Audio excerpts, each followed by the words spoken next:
What is going on, everybody? My name is Dylan Isdents, and welcome to a video that, coincides with the video we did a few months ago. If you guys remember, I did a video called my top 5 games of the first half of 2021. Well, it's time to do the other half. So I hope you guys are really excited to see my list, not only, but, check out some of these games and, give them a shot. But,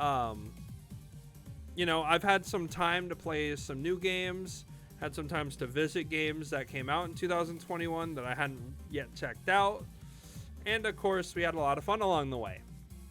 So, without further ado, let's go ahead and get into my number 5 game is Madden NFL 2022, or Madden NFL 22 for short.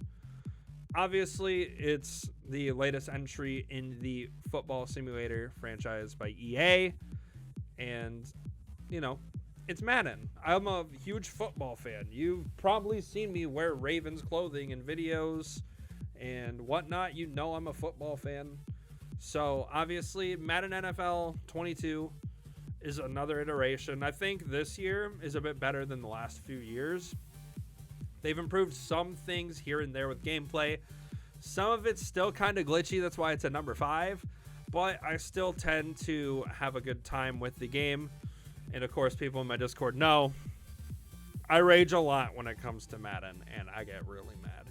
But usually I'll just put it on in the background and kind of play a couple of games with them. And they'll watch. And it's a lot of fun.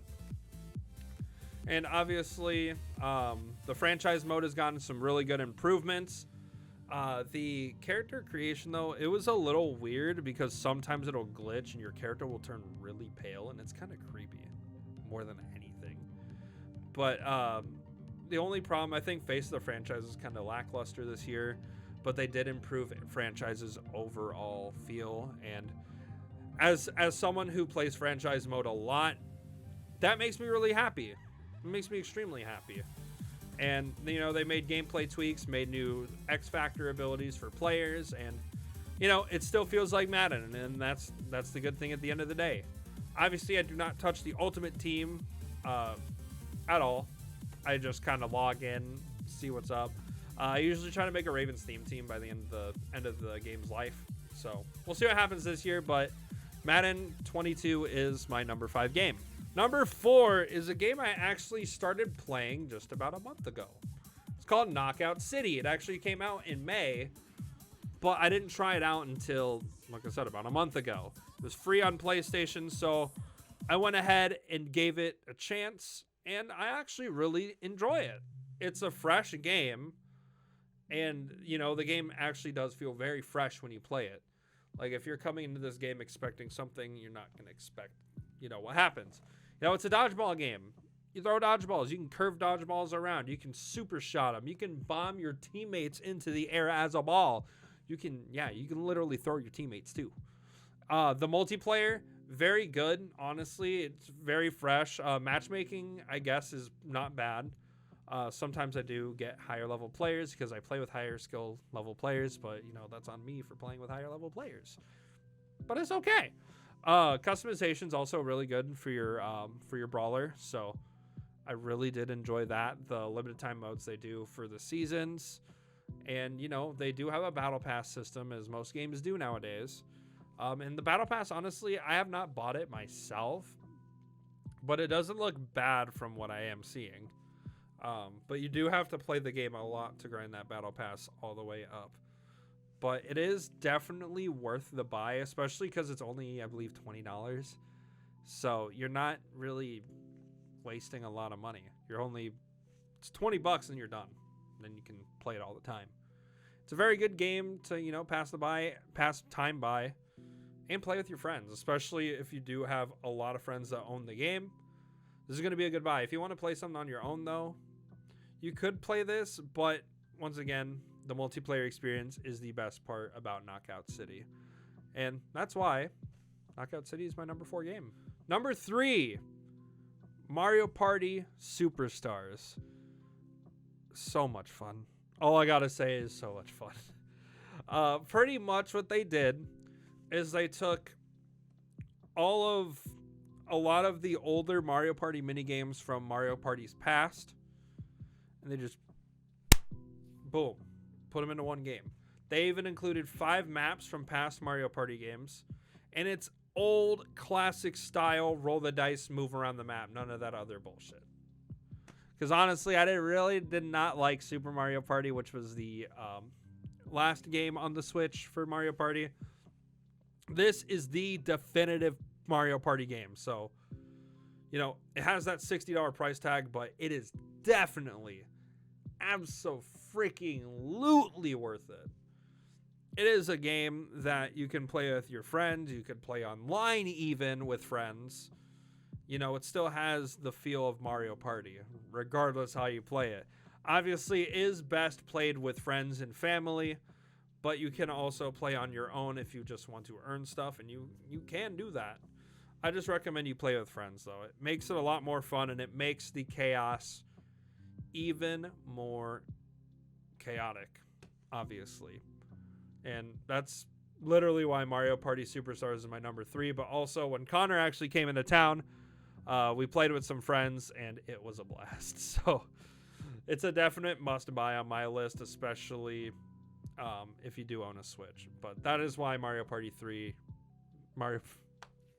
Party Superstars is my number 3 game. Number 2 is Danganronpa Decadence. Now, you may be asking yourself, Dylan,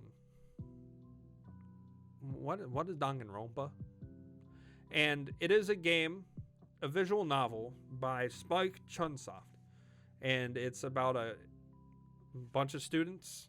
They get sent to this school because they're the best students in what they do. And then it ends up turning to a killing game where they have to kill each other and get away with it to graduate. It's a lot of fun. We've actually been playing it on stream, and you guys will be seeing it here on YouTube starting on January 1st. And if this is past January 1st, well, go check it out. There's probably a playlist. I'm excited for you guys to see it. It's one of my favorite games that I started playing this year, but I didn't own it for myself until Decadence came out. And Decadence, obviously, is the 10th anniversary edition of the games. Comes with Trigger Happy Havoc, the first game.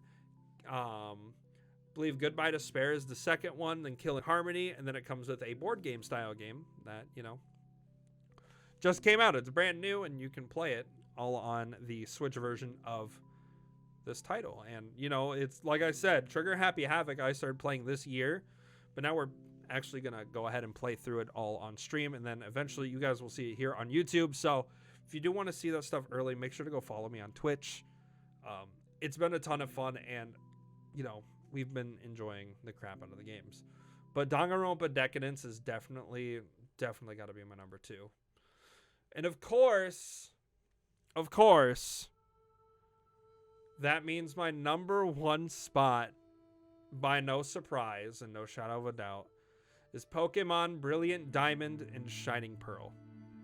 Of course, you guys have seen my shiny reactions I've been posting on here, and you guys know my history as a Pokemon content creator before kind of going on whatever the fuck I'm going on now. But Brilliant Diamond and Shining Pearl are remakes of the original Pokemon Diamond and Pearl that came out back in 2006 in Japan, 2007 here in the States.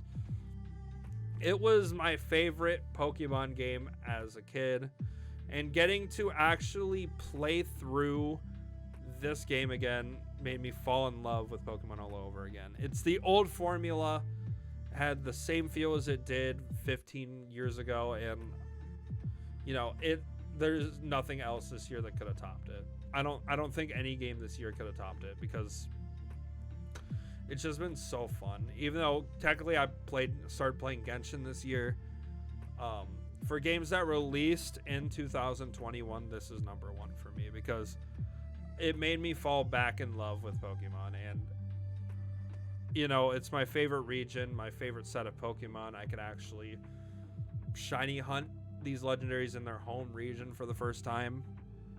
It just feels so nice and so fresh to go from the new age Pokemon games like Sword and Shield, X and Y, like those games, then hop into Brilliant Diamond and Shining Pearl. It's just phenomenal. And I highly recommend, if you are a Pokemon fan, you definitely need to grab it.